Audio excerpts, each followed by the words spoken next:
Welcome back to the Preppy podcast. Thank you guys so much for being here and listening. As always, we have a fun episode and interview this week. I am chatting with Rebecca of Becky Frank Designs. You might have seen her amazing bead kits at Camp Preppy. It seriously was one of my favorite activities. Just a great way to be a girl, make some bracelets, chit chat. I just love touching in with our creative side, and her bead kits are excellent for doing that. So I really enjoyed this conversation, learning more about her and her business and the inspiration behind it. But before we get into this week's interview, I released a bonus episode of the Preppy podcast last week on Thursday, and that was an interview with a bunch of campers and brands that participated in Camp Preppy to kind of give you more of a behind the scenes of what went on and what people's favorite parts were, what stood out to them, as I am planning some more Camp Preppy retreats. More of that soon. I had a bunch of calls last week going over dates and places and everything. So in the meantime, I really suggest going and listen to that episode to help you decide, if you want to go and be the first to know then as soon as those new dates are released. And yeah, let's get into this week's episode though. All right. So why don't you let everyone know who you are, where you live, and what you do? Hi, I'm Rebecca Tippermass. I'm the founder of Becky Frank Designs, which is a lifestyle brand focused on the importance of creativity and bringing creativity into our everyday lives.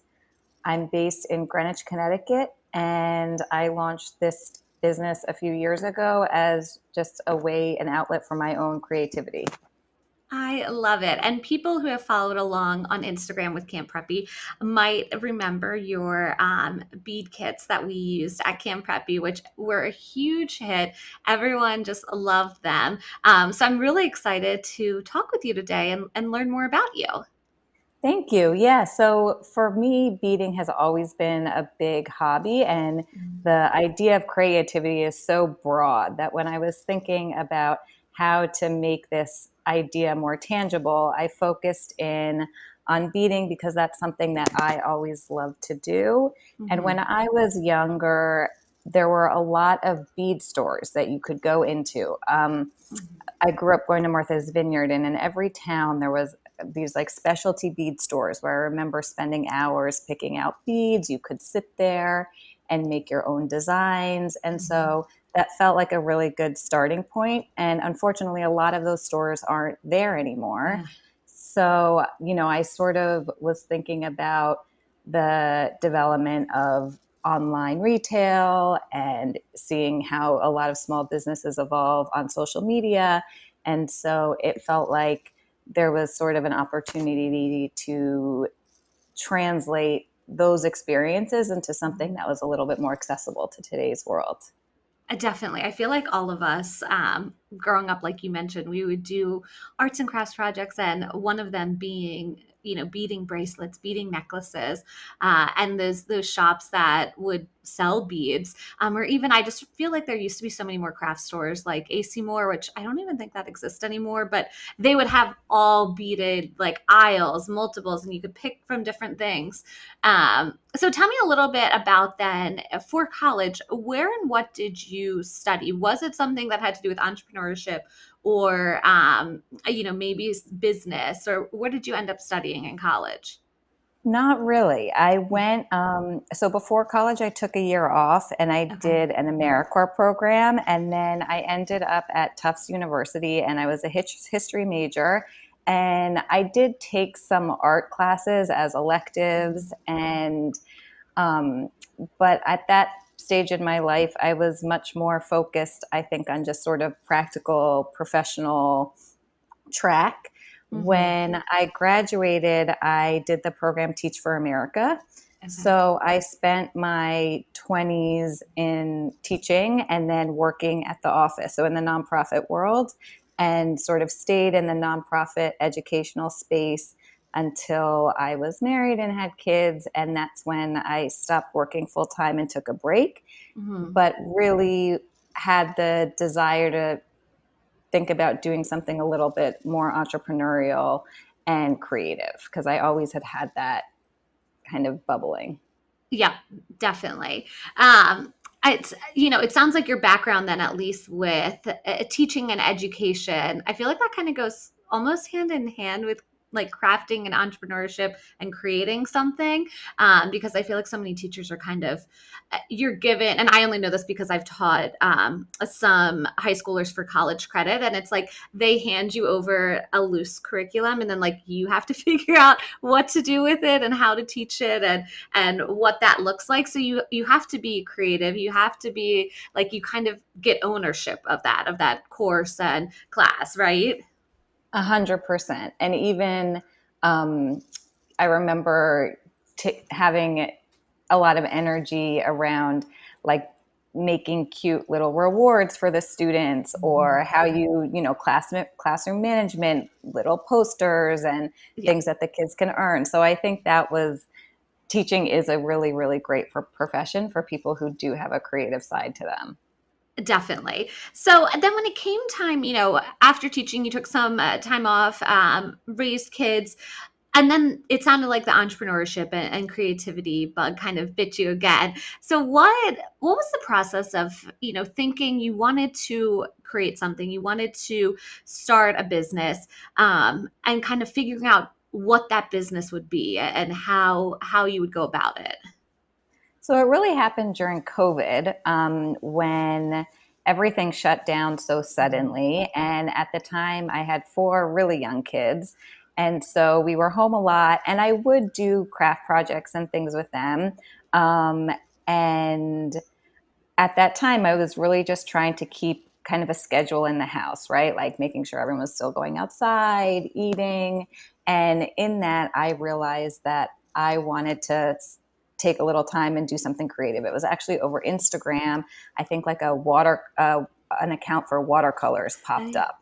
And I was like, oh, that looks so fun. So I ordered some, and I could sit at the table and kind of watch my kids play outside while I sat outside and do that. So that was really at the time when I realized how important it is to have a creative outlet. And I think Mhm. because we were all so homebound during those months, it sort of gave me the chance to reconnect with that and Yeah. see how much it helped me just find a little time for myself during the day. Yeah. No, I love that. I do think during COVID, so many people found, creative outlets and hobbies, things like that. I know so many people got really into needlepoint, for example, that I've had on this podcast, and that happened during COVID. And I think honestly, it's just gotten stronger. I watercolor. I love to just. Not that I'm any good at it, but on Sundays, especially in the wintertime when I find myself stuck inside, on a Sunday, I like to pull out a watercolor book and just like spend some time listening to music and watercoloring. And I think it's good for the soul and your creativity, and almost relaxing too at the same time, I find. 100%. And I think seeing on Instagram, I was seeing a lot of small businesses pop up. And so I Mhm. think that the combination of those two things made me realize how, again, there is this opportunity to be in front of people that you wouldn't necessarily be in front of without having to take on the responsibility of a storefront and Mhm. all of these other things that probably would have felt and still would feel really intimidating. Mhm. Um, and so, yeah, that's sort of where Becky Frank was born. I love it. Okay, so tell me then the steps from, the idea, figuring out what you want to do, and then putting it out there. Like obviously you have to build social media, you have to build a website, like deciding what the kits would look like how many beads you need, what kind of beads, all of that. What did that look like, and how did you find your path in there? So I honestly still feel like I'm sort of figuring it all out, but I found some really cool beads on Instagram and I ordered them. I just started beading. I found different containers on Amazon that I thought would work well. I wanted to move away from, you often buy beads in those rectangular boxes that have the dividers, but I would put those out for my kids and they would fight. And it was hard for everyone to sort of hover over the box. Yeah. So I started getting round containers that are a little bit Mm-hmm. more mobile and facilitate sort of a social beading experience a little bit more easily. Yeah. And it's really just been step by step. I mean, I think each time I've had an event, I learned something. Each time I am out there selling, I learn things, and it's just still an evolution. And I mean, I still am very knee deep in being with my kids. So I do Mm-hmm. feel like every week, as long as I manage to put in a little bit of time, it feels like I'm still able to grow and evolve the business. Yeah, definitely. So for those listeners who might not be familiar with your business, can you let them know like what is the price point? And I didn't realize, so you do classes as well as selling just the kits, right? So tell me a little bit more about that. I have done workshops and I will Okay. do events. I've done anything from like a small, 10-person workshop to setting up Hmm. at a charity event, and Cool.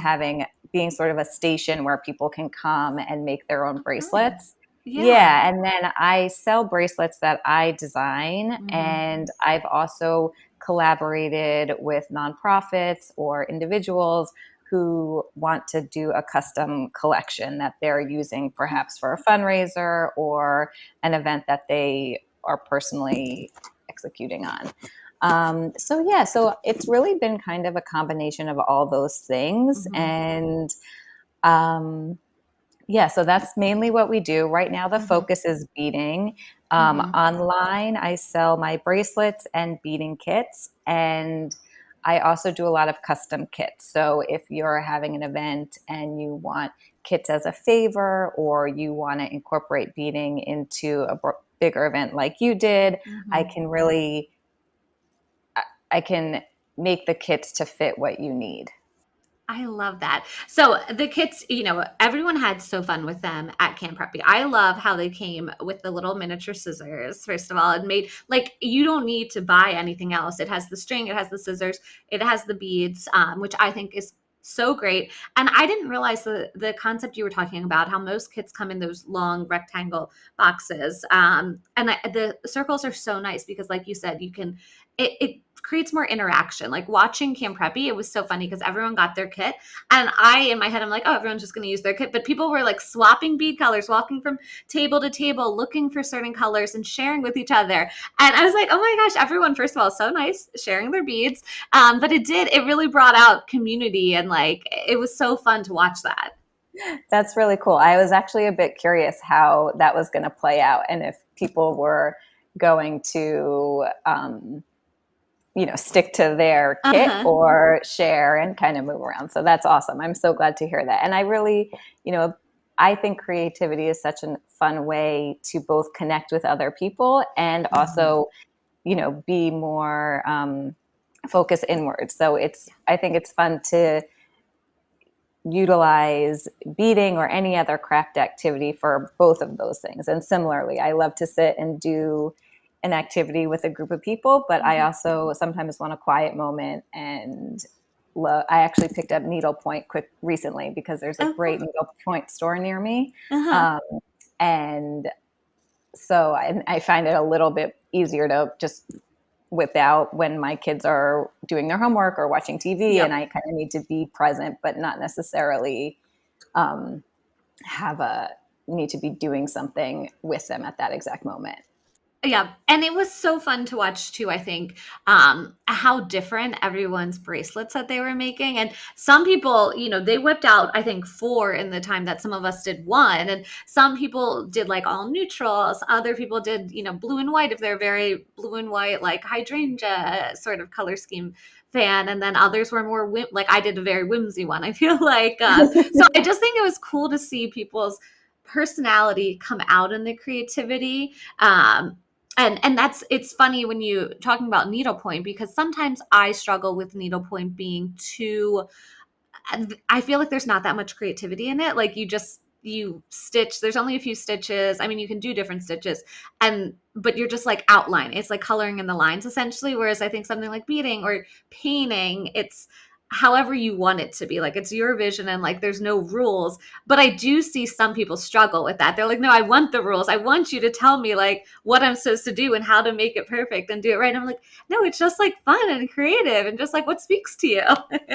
Yes, I totally know. And I've had similar experiences during workshops. And some people are like hesitant and some people dive in, Yeah. and the speed that people do it, it's so fun. And it's so, and it, I mean, it's so fun to do something, make the time for something like that, because often in life you forget to. So Yeah. hopefully my kits are something that people can pick up and keep on hand, and just, it's just been my first step in trying to make creativity a little bit more accessible. Definitely. It's back to girlhood. Um, so what has worked for you in terms of marketing? Like how have you gotten the word out about your business? What's really worked? Um, I'm still working on that also. I mean, I Mhm. think my first steps have been, it's been great to connect with local organizations and local nonprofits who are hosting sort of holiday bazaars or shopping events. Mhm. I think one of the things I'm trying to figure out how to do now, like in-person shopping events, I have a table that I know I can set up, and when I'm in an event like that, I think there's been a lot of success. And now I'm trying to figure out how to translate that more successfully to a digital, to my website. Mhm. And Mhm. it's complicated because what I've learned, these are tiny details that I'm sure someone with more retail experience probably already knows. But if you're taking a photo of a product, you want to have a certain number of the exact same thing, because when Mhm. you're shopping online, you're really looking at those details, and that matters. Versus in person shopping, I can make a huge variety of kits, and people are seeing what they're directly going to purchase, Mhm. which is a different experience. So those Mhm. are the types of things that I've been learning. And I think just finding low key ways to be in front of people Mhm. has been a great way for me to start to understand those pieces, especially because Uh-huh. I'm not coming from a retail background or a product design background or anything like that. Yeah. And no, I always feel like a lot of people answer when they're getting started. Just going out there and interacting with customers is the best form of marketing, not only because obviously you're reaching these new customers, but also getting their feedback and their thoughts and advice is so helpful when you're just starting out. Totally. And then also social media. I mean, even like our connection came through just finding a cool account that seemed aligned with what I'm working on. And that's something I need to put more energy towards, but I really think there is a lot of opportunity there. And Mhm. it really is the modern day marketplace and the modern day space for meeting people and all of that. Yeah. Well, and it's funny for those listeners, we were talking about before this. You had found me on Instagram and started following me. And at the same time, I was talking with some people who were going to attend Camp Preppy.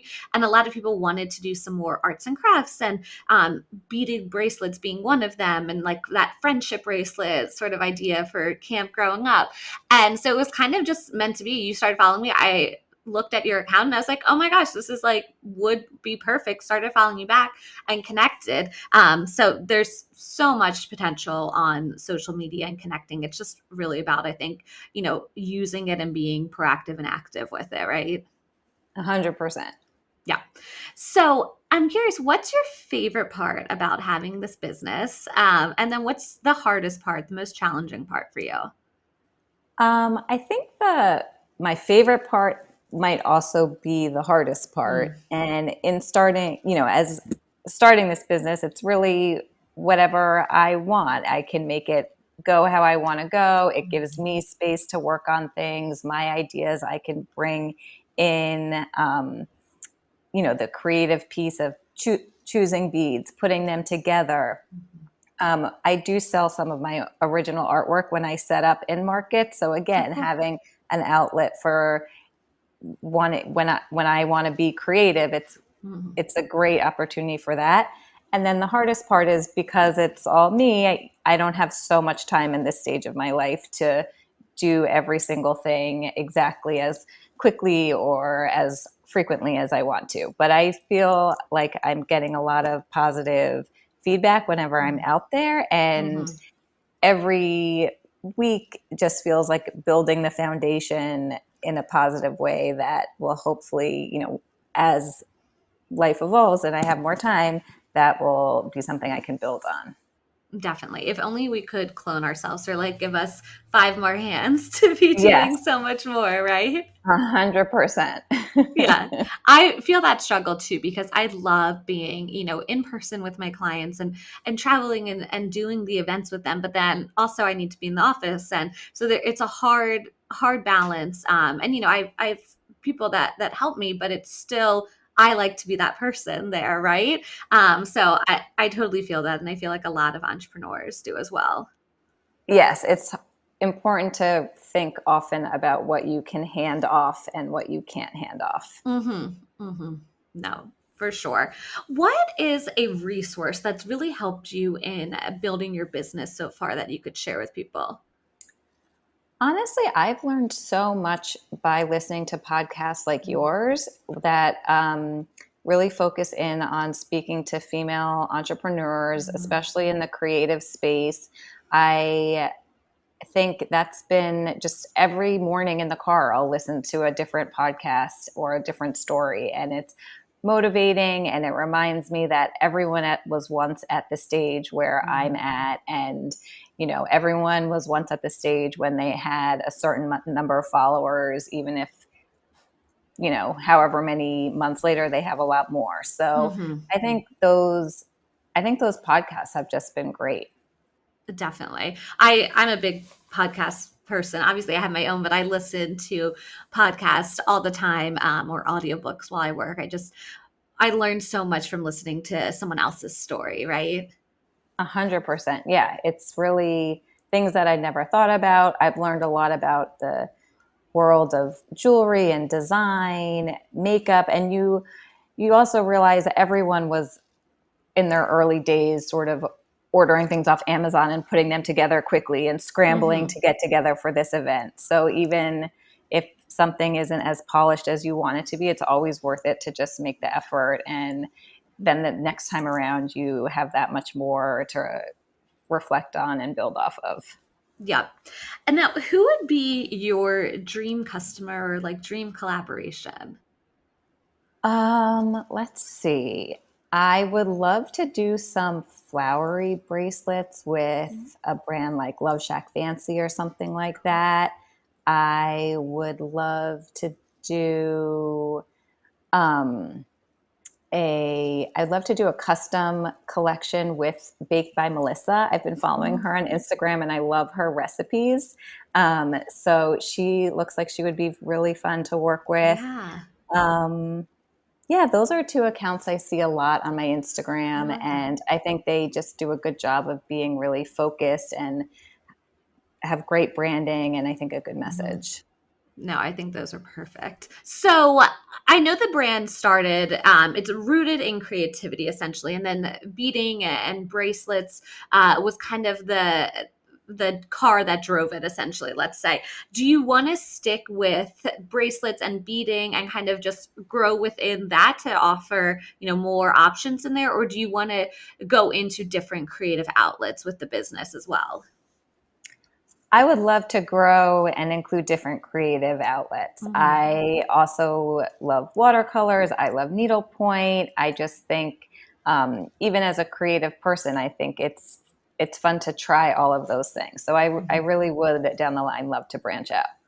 Definitely. I could see like even just little paint kits. I feel like there's watercolor kits, or like watercolor books, and then you just buy the palettes, but I haven't really seen like little paint kits. I feel like you just go on Amazon or Walmart and buy a whole tube of paint instead of, you don't really need that much for a single project. And then I pull it out years later and it's like dried up or something.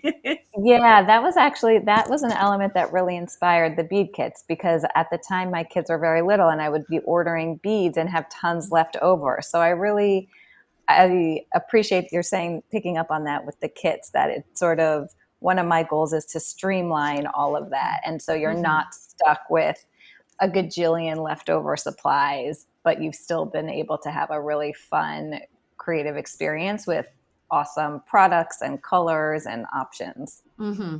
No, you do such a great job too with the bead kits of curating different it seems like there's an overarching color palette or theme within each kit, but then within that there's different beads. Like there were some flower beads, there were some stars and hearts, and there were different shapes or different textures within that. So I really enjoyed that aspect of it.